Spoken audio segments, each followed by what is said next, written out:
الحمد لله وكفى وسلام على عباده الذين اصطفى أما بعد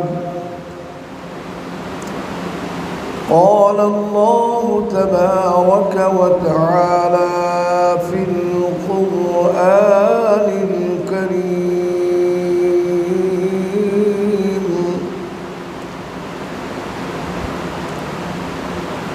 أعوذ بالله من الشيطان الرجيم.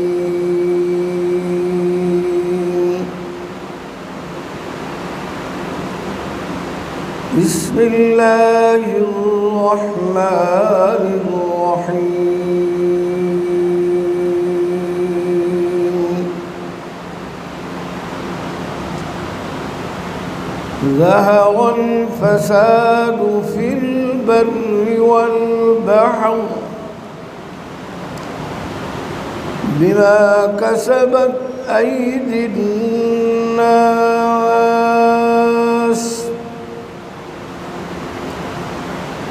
ليذيقهم بعد الذي عملوا لعلهم يرجعون.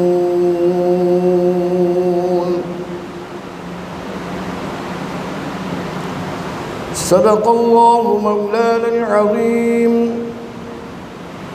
وصدق رسوله النبي الحبيب الكريم، ونحن على ذلك لمن الشاهدين والشاكرين، والحمد لله رب العالمين.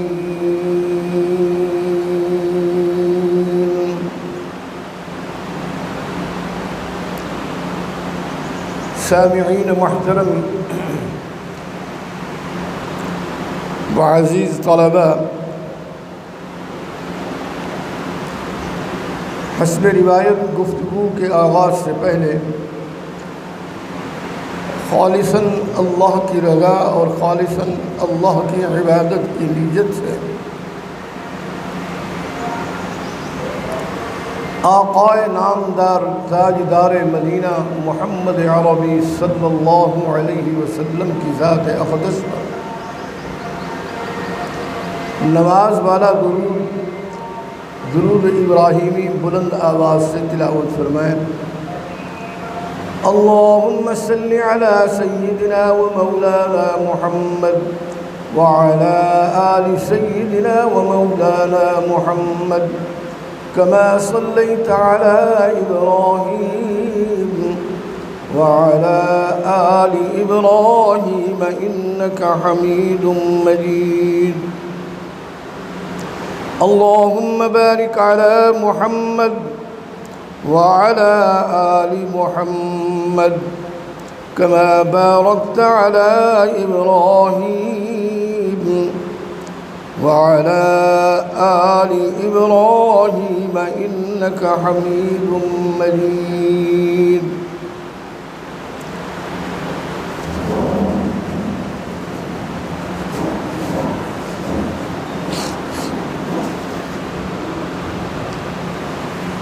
میرے انتہائی واجب الاحترام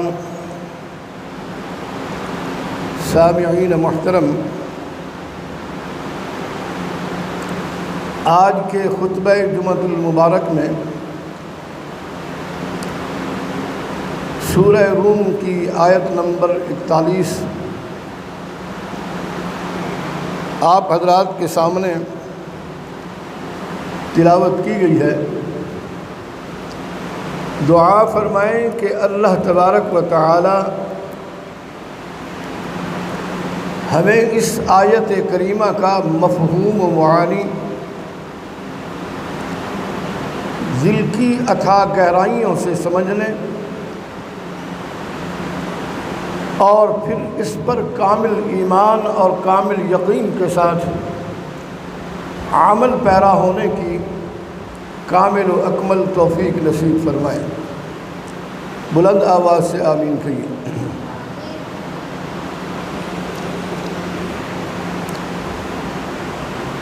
سامعین محترم، تلاوت کی گئی آیت کریمہ میں اللہ تبارک و تعالی نے ارشاد فرمایا، ظہر الفساد فی البر والبحر، خشکی اور تری میں لوگوں کی بداعمالیوں کی وجہ سے، لوگوں کے گناہوں کی وجہ سے، برے اعمال کی وجہ سے فساد پھیل گیا ہے، تاکہ انہیں ان کے بعض کرتوتوں کا پھل جو ہے اللہ تعالی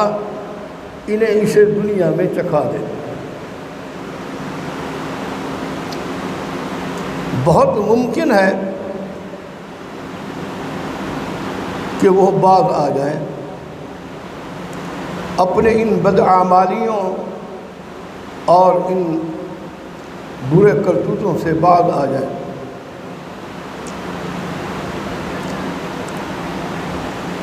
تو میرے دوستو،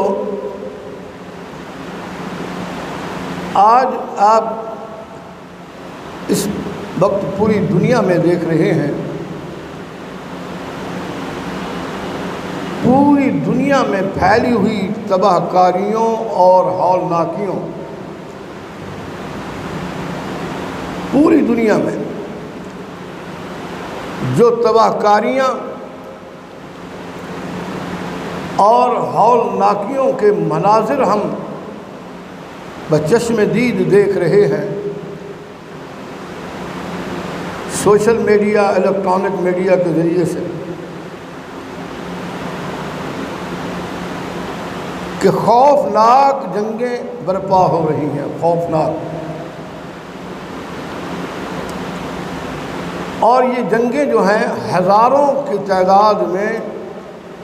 لوگوں کو نگل لیتی ہے آنن فانن، ہزاروں کی تعداد میں، اور لاکھوں کی تعداد میں لوگ بے گھر، یتیم اور بیوہ بنا دیتی ہے، آنن فانن۔ چند لمحات میں اتنی خوفناک جدید سے جدید اسلحہ روئے زمین پر انسانیت کے اوپر پھینکا جاتا ہے کہ پلک جھپکتے ہی پوری دنیا کا نظام پلٹ ہو جاتا ہے، پوری دنیا کا نظام۔ اور اس کی وجہ جو ہے وہ روئے زمین پر بسنے والی انسانیت کی بدعمالیوں کی وجہ ہے۔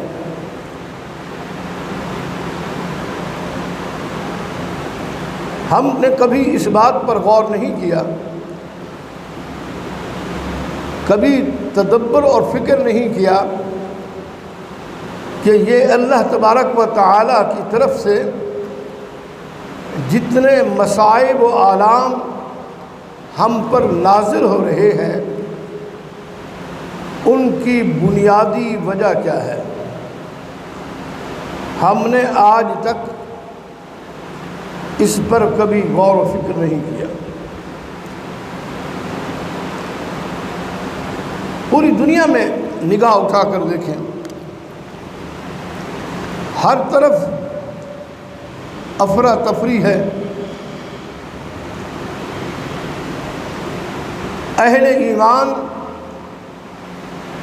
مسلمان بالخصوص ان کو ٹارگٹ کر کے ان کو صفحہ ہستی سے مٹایا جا رہا ہے۔ اور اس کی وجہ کیا ہے؟ اس پر ہم نے کبھی غور و فکر اور تدبر نہیں کیا۔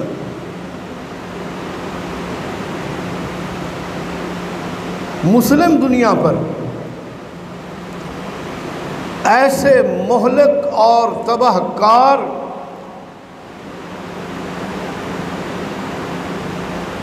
ایسے مہلک، خطرناک اور تباہ کن اسلحے استعمال ہو رہے ہیں جو چند لمحات میں آنن فانن بستیاں کی بستیاں صفحہ ہستی سے، شہر کے شہر صفحہ ہستی سے مٹا دی دیتی ہیں۔ اتنے مہلک اور خطرناک اسلحے ہم نے اس گزشتہ دہائی میں الیکٹرانک اور سوشل میڈیا پر اپنی آنکھوں سے دیکھتے رہے، یہ مناظر ہم نے دیکھے ہیں،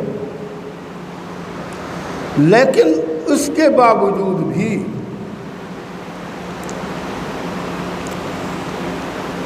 ہمارے کانوں میں جوں تک نہیں رینگی۔ ہم نے اللہ تبارک و تعالی کی طرف سے نہ رجوع کیا ہے اور نہ ہی اس کو منانے کی کوشش کی ہے۔ اور اس کے ساتھ ساتھ آئے روز یہ قحط جو پڑ رہا ہے، کبھی گندم کا، کبھی پانی کا، کبھی کسی چیز کا، اور خوفناک قسم کے طوفان آتے ہیں،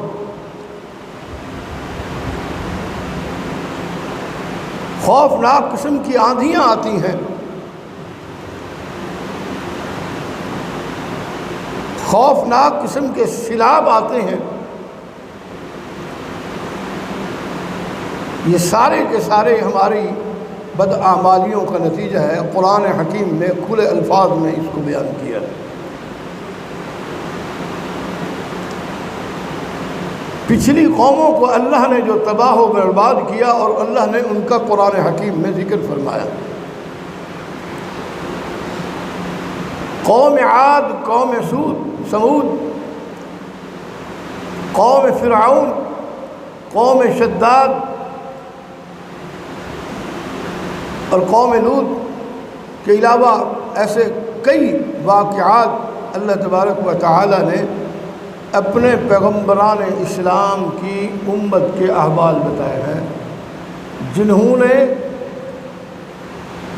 اللہ کی طرف سے بھیجے ہوئے پیغمبروں کا مذاق اڑایا،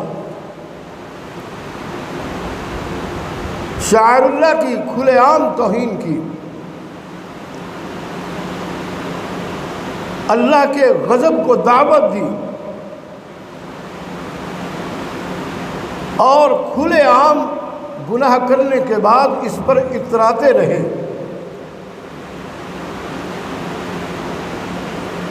خوشیاں مناتے رہے اور بڑے فخر کے ساتھ لوگوں کو بتاتے بھی رہے کہ ہم نے یہ اتنا بڑا گناہ کیا ہے، یہ اجتماعی گناہ کیا ہے یا انفرادی گناہ کیا ہے۔ اور پھر اس کے ساتھ شعائر اللہ، اللہ کی نشانیوں کا مذاق اڑایا گیا اور اللہ کے غضب کو دعوت دی گئی۔ اور جب میرے اللہ کا غضب نازل ہوا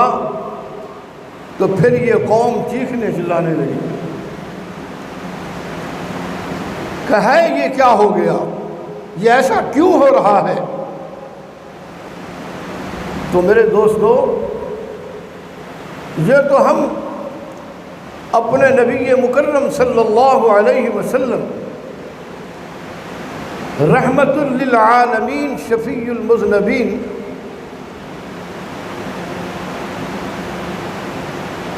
ان کو دعا فرمائیں کہ وہ مرد دم تک اس دنیا سے پردہ فرما جانے تک اپنی امت کی فکر میں رہے اور اللہ کی بارگاہ میں یہ دعا کرتے رہے کہ اللہ میری امت پر وہ عذاب نازل نہ کرنا جو تم نے پچھلی قوموں پر عذاب نازل کیے تھے۔ اللہ کے رسول مسلسل مانگتے رہے کہ میرے اللہ میری قوم پر ایسے عذاب نازل نہ کرنا۔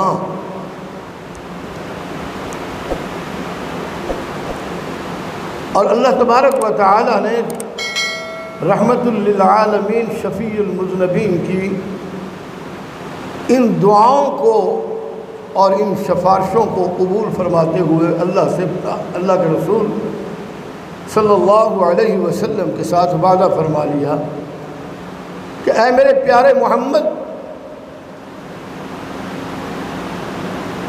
اپنی امت کی فکر نہ کیجیے، میرا وعدہ ہے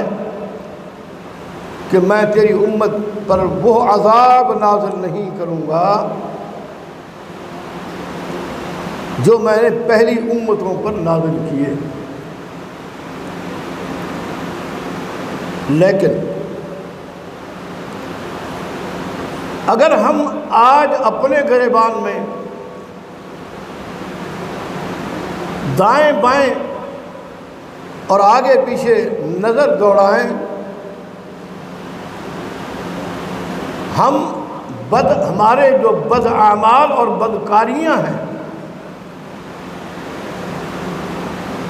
اللہ اور اللہ کے رسول صلی اللہ علیہ وسلم کے احکامات کو جس انداز سے پس پشت ڈال کر اتنے آگے چلے گئے ہیں کہ پچھلی قوم کی امت بہت پیچھے رہ گئی ہے۔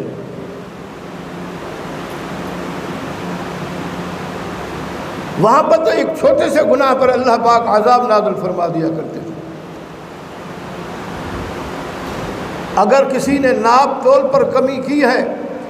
اور اللہ کے پیغمبر نے بار بار کہا کہ یہ برائی مت کرو، یہ بہت بڑی برائی ہے، قوم کو دھوکے دینے والی بات ہے، جب انہوں نے یہ بات نہیں مانی تو اللہ نے عذاب نازل کر دیا۔ اور ایسی سینکڑوں مثالیں ہیں کہ سابقہ امتوں سے جو بھی گناہ سرزد ہوا اس کا گناہ ماتھے پہ لکھ دیا گیا، ان کی شکلوں کو سور اور باندر اور کتوں میں بدل دیا گیا۔ یہ تو اللہ کا عذاب تھا۔ لیکن اللہ کے رسول صلی اللہ علیہ وسلم کی دعا کے صدقے ہم ان بڑے بڑے عذابوں سے تو بچ گئے، لیکن جو اللہ تبارک و تعالی اپنے رب اور خالق و مالک ہونے کی وجہ سے جو تھوڑی تھوڑی علامات دکھاتے ہیں، طوفان، آندھیاں، قحط سالیاں، یہ جو نمودار ہوتی ہیں اور اس سے بھی ہزاروں کی تعداد میں انسان اور جانور بھی مر جاتے ہیں۔ آپ سن رہے ہیں کہ ہمارے قریب کے علاقے میں، چولستان کے علاقے میں اس وقت پانی اور اجناس کا بہت بڑا قحط آیا ہوا ہے، اور پورے ملک کے خیراتی ادارے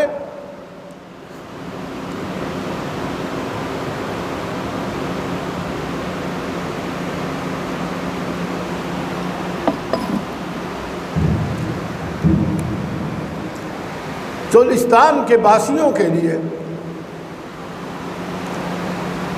اپنے اپنے انداز میں پانی کی فراہمی کے لیے، اجناس کی فراہمی کے لیے دن رات لگے ہوئے ہیں کہ اللہ کی مخلوق کو ریلیف مل جائے، اللہ کی مخلوق کو تھوڑا سا سہارا مل جائے۔ گزشتہ دنوں ہمارے لاہور سے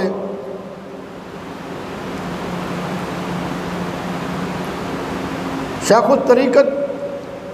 حضرت مولانا پیر ذوالفقار احمد نقشبندی دامت برکاتہ العالیہ کے خلیفہ مجاز شیخ الطریقت نمونہ اسلاف حضرت حافظ محمد ابراہیم نقشبندی صاحب اپنے ٹرسٹی ادارے الکہف کی طرف سے انہوں نے بھی اس چولستان میں اسی حوالے سے دورہ کیا اور وہاں پر انہوں نے پانی کی فراہمی کے لیے کنویں اور نلکے لگوائے اور مزید کام بھی اس پر جاری ہے۔ اس لیے کہ بعض اللہ والوں کے دلوں کے اندر انسانیت کی ہمدردی اور انسانیت کی بھلائی کا جذبہ موج زن ہے۔ اسی طرح پورے ملک کے دیگر ادارے بھی ہمارے اس چولستان میں قحط زدگان کے لیے بڑھ چڑھ کر تعاون کر رہے ہیں، لیکن ان تمام تر حالات و واقعات کے باوجود بھی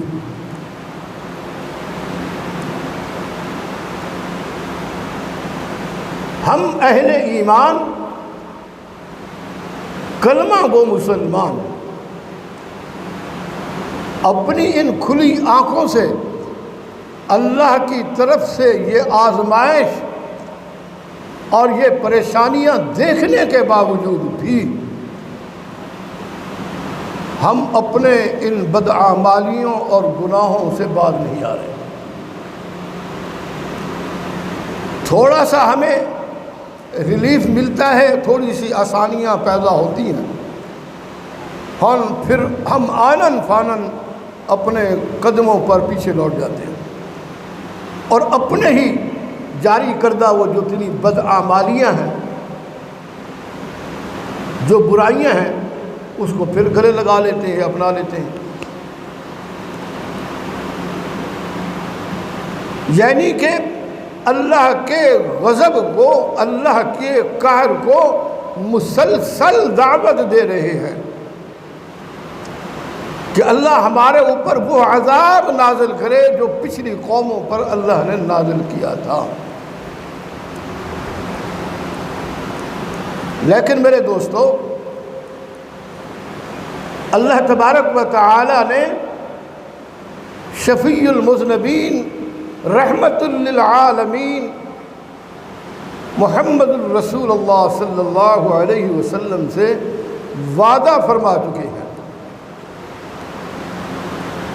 کہ اے میرے پیارے محمد صلی اللہ علیہ وسلم، بلند آواز سے کہیے صلی اللہ، آواز نہیں آ رہی، صلی اللہ علیہ وسلم، اے میرے پیارے محمد، مجھے اس بات کا پوری طرح علم ہے کہ تیری امت بھی بدعمالیوں سے باز نہیں آئے گی، بلکہ سابقہ امتوں سے بھی آگے بڑھ جائے گی۔ لیکن میرے پیارے محمد صلی اللہ علیہ وسلم، میرا تجھ سے یہ وعدہ ہے کہ میں سابقہ امتوں والے عذاب ان پر نازل نہیں کروں گا۔